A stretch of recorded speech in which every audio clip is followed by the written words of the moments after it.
Hey everyone, welcome back to the channel. Just D here. And as always, these are just my thoughts. Today's topic, I was having coffee, by the way, in Vietnam is unlike any coffee you've ever had in your entire life. It is super strong. Like you will be up for 3 days. So I usually get decaffeinated coffee and I use a good amount of oat milk. Like I need like that much coffee because it will skyrocket you. But never mind. ADHD. We were having a discussion today, and let me get my notes because you guys know I always have my notes. Um, she was talking about the fact that she feels so overwhelmed, and she feels guilty for feeling overwhelmed, which is wild. But I get why. You know, it's the everybody needing you all the time, and she said that she basically feels lost.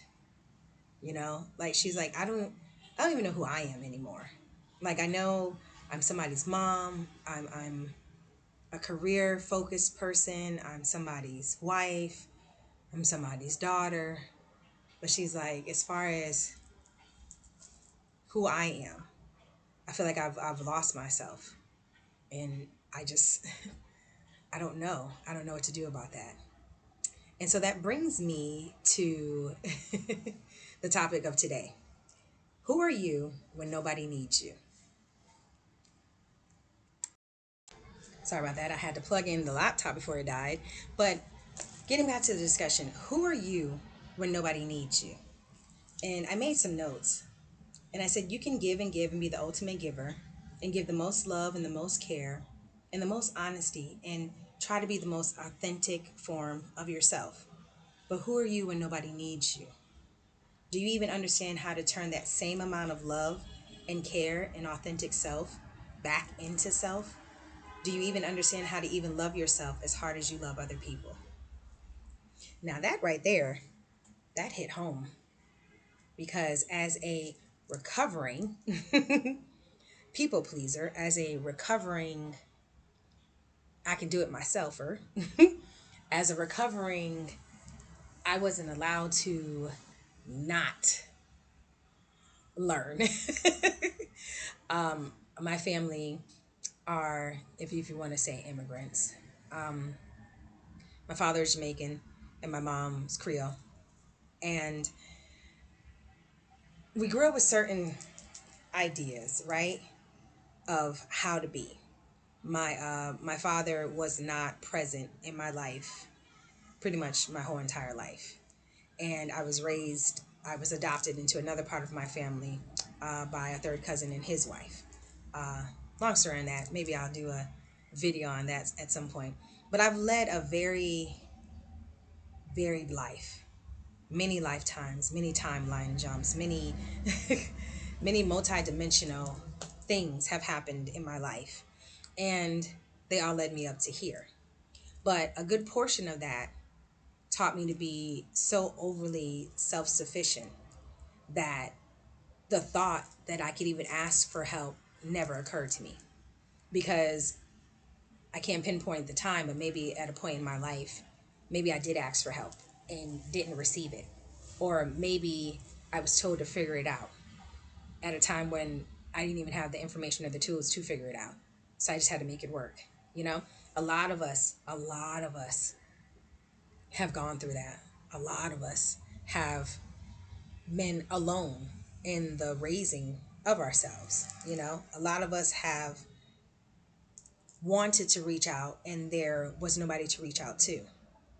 So we became the person that everybody wanted, right? Because we could do it all.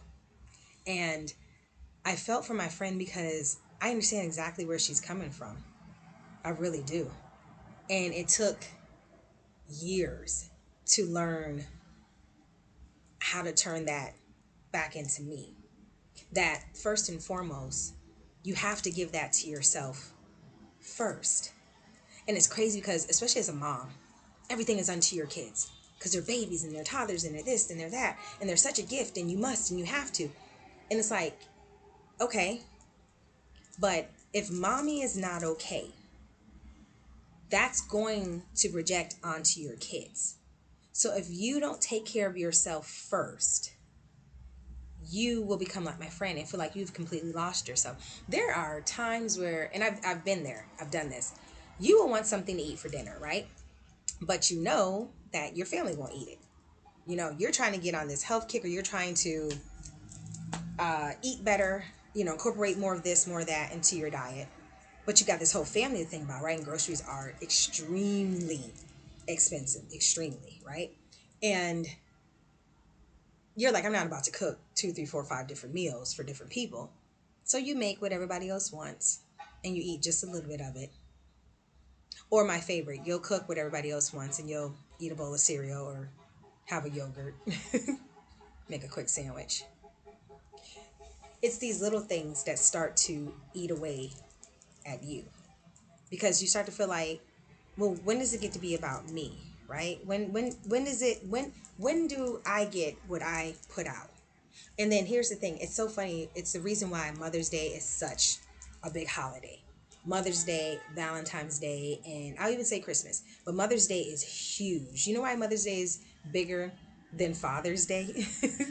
Because moms do the majority of everything: the cooking, the cleaning, the chauffeuring, the birthing of the children, the caretaking of the children, the keeping of appointments. The list just rolls on and on and on. And then you have to be everything unto your partner as well, right? So you're sitting here and you're like, all I do is give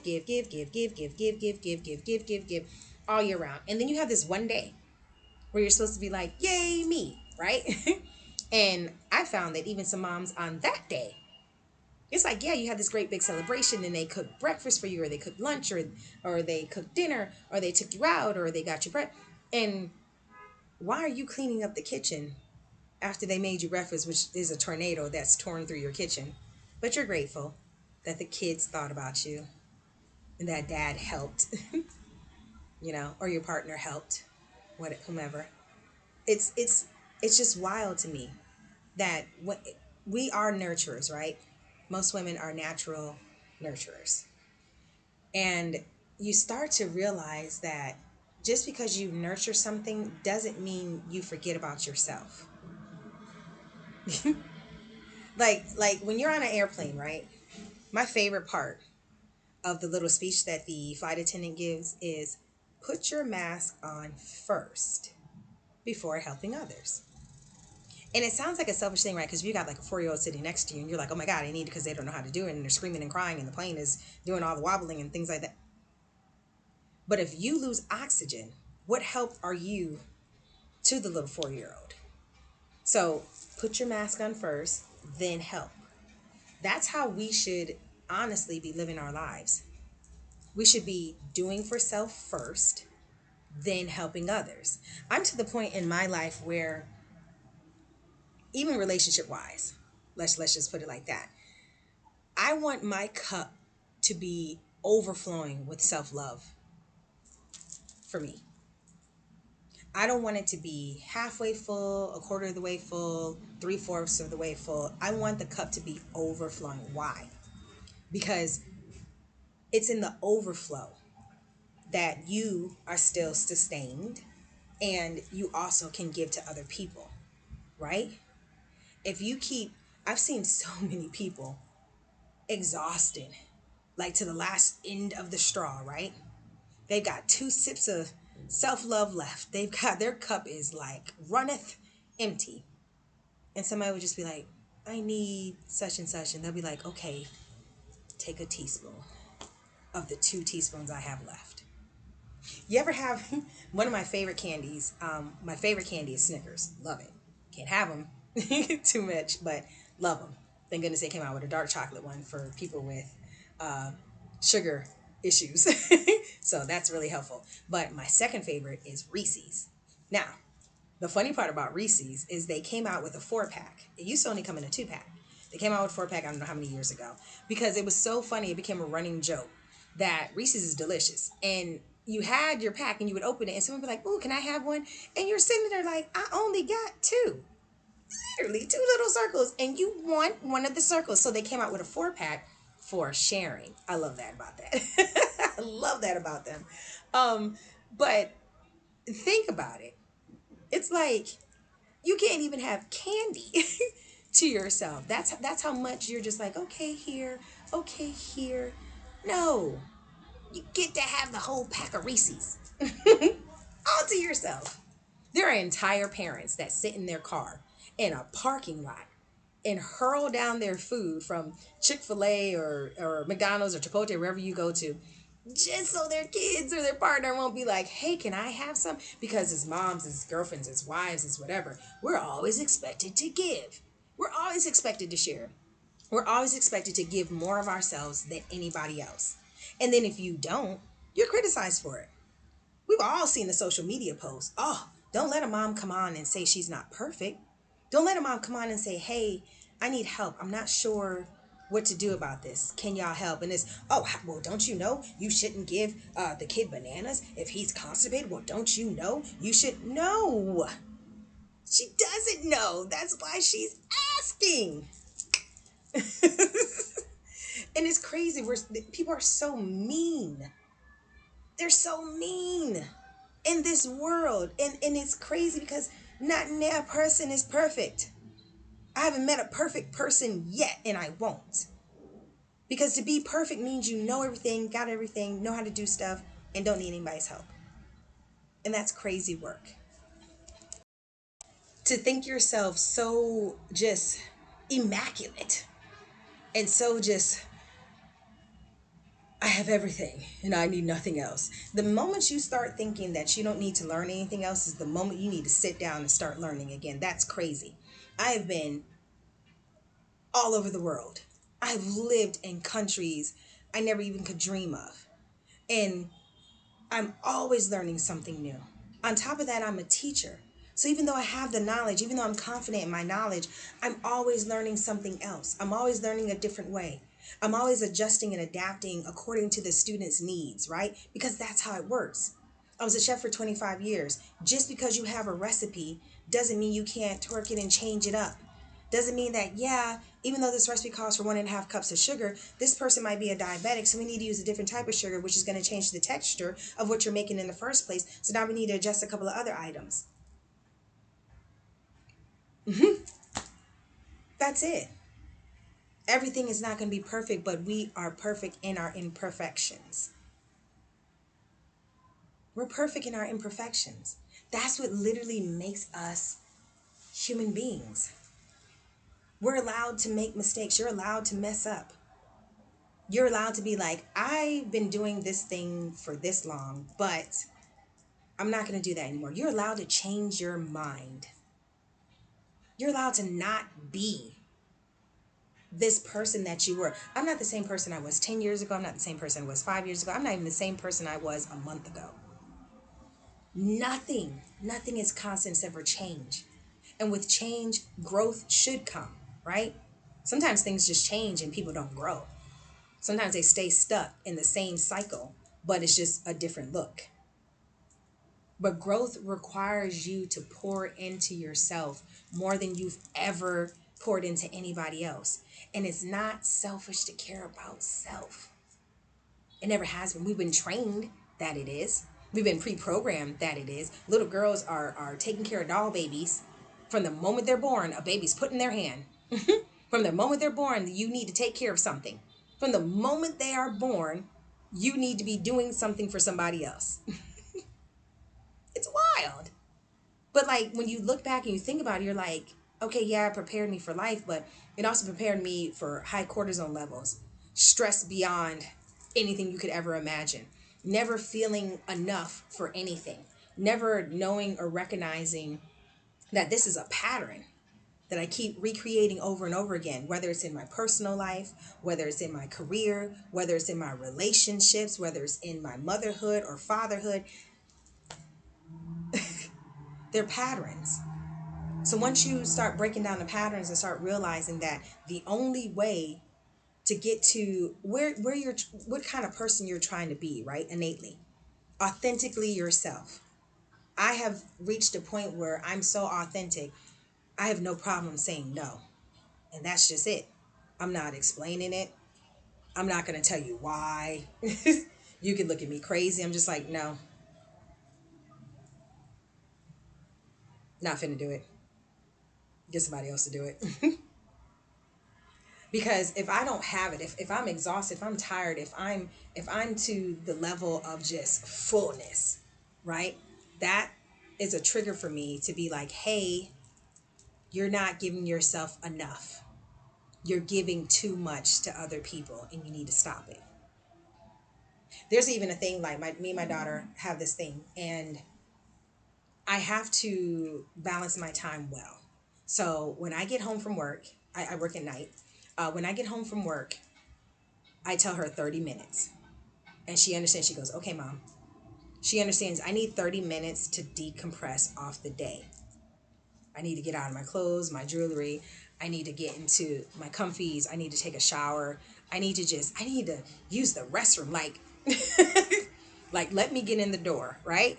Sometimes I might have groceries with me. I might have just had to run to the grocery store and come, I need to put away these groceries. I need 30 minutes to decompress and come into my mom state because I've been somebody's teacher.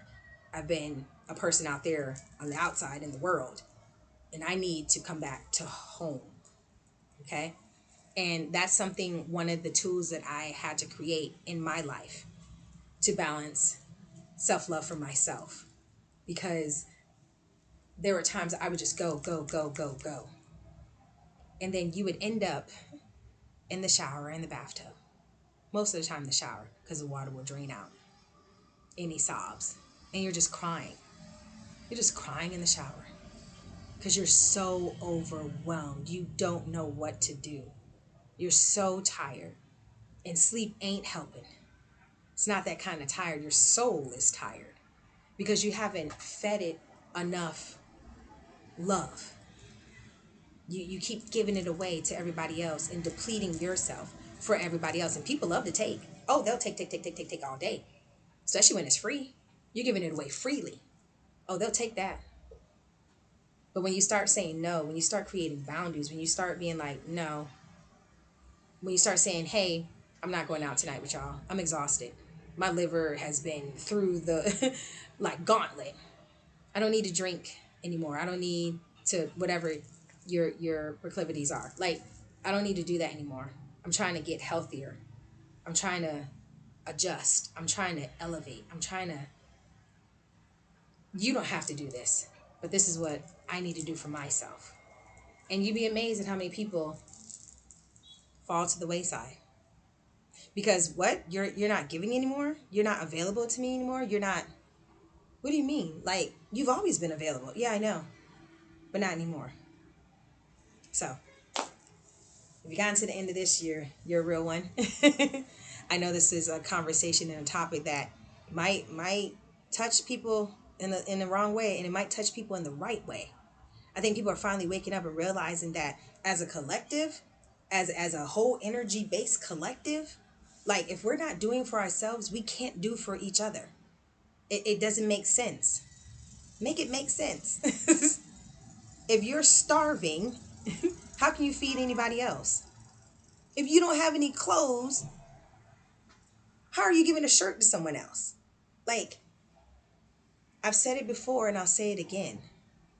Pour into yourself first before anybody else and watch how your life will change. I'm literally living proof. I live in a whole nother country, living an amazing life. And it's all because I injected enough self-care into myself to realize that I don't want to do that anymore. What I was doing before wasn't serving me. What I was doing before wasn't helping me. What I was doing before wasn't creating the family bond that I wanted to create.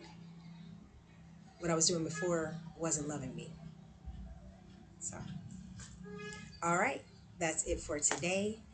And if you enjoyed what you heard, if you want to come back and hang out with me and my energy, subscribe, like, share the video, get it out there. And until next time, I'm just Dee, and these are just my thoughts.